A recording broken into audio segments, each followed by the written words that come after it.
समय और धैर्य। हेलो दोस्तों, एक और नई कहानी लेकर आया हूँ। यह एक प्रेरक कहानी है। घाट के किनारे एक साधु रहता था। जो चाहोगे सो पाओगे, वह अचानक चिल्लाकर कहता और वहीं बैठा रहता। उस मार्ग से कई लोग गुजरते थे। उसके ऐसा चिल्लाने पर लोग उसे मूर्ख समझते थे। उस पर कई लोग हंसते हैं तो कई लोग उसका मजाक बनाते हैं। फिर एक दिन एक युवा उसी मार्ग पर चला गया। उसकी कोई नौकरी नहीं थी। युवा ने साधु की आवाज़ सुनी। वह अभी भी उसी तरह चिल्ला रहा था, तुम चाहोगे तो सो पाओगे, तुम चाहो तो कुछ भी पाओगे। युवा ने यह सुनकर साधु से पूछा कि क्या वास्तव में उसकी इच्छा पूरी होगी? क्या आप मुझे सही जानकारी दे सकते हैं? साधु ने कहा कि पहले आपका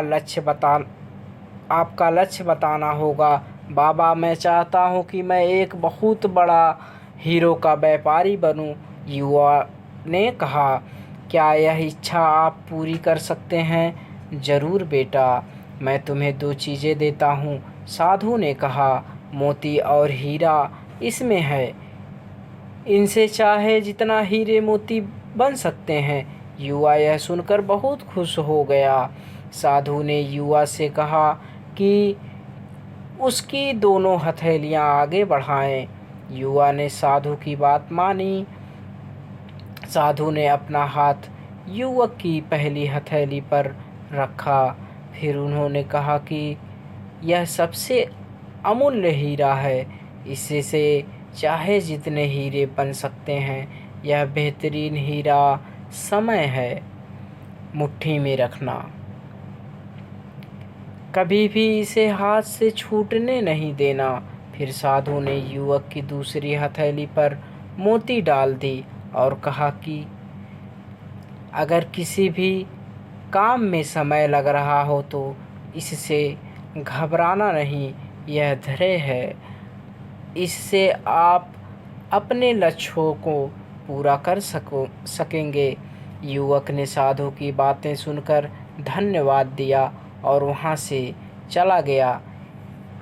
उसे साधु से दो गुरु मंत्र मिले। वह धैर्य से काम लेगा और समय नहीं गवाएगा। युवक तुरंत एक बड़े हीरे के व्यापारी के पास काम करने लगा। वह हीरो का बड़ा व्यापारी बन गया। जब वह व्यापार कर रहा, हिस्सा हिस्सा सीखता चला गया। हर हिस्सा सीखता चला गया। सीख कोई लक्ष्य प्राप्त करने के लिए आपको धैर्य और समय दोनों की आवश्यकता होगी। अपने लक्ष्य की ओर बिना समय व्यर्थ किए बढ़ें। साथ ही किसी भी समय धैर्य रखें। वीडियो अच्छी लगी हो तो शेयर करें, कमेंट करें, लाइक करें और चैनल को सब्सक्राइब करें।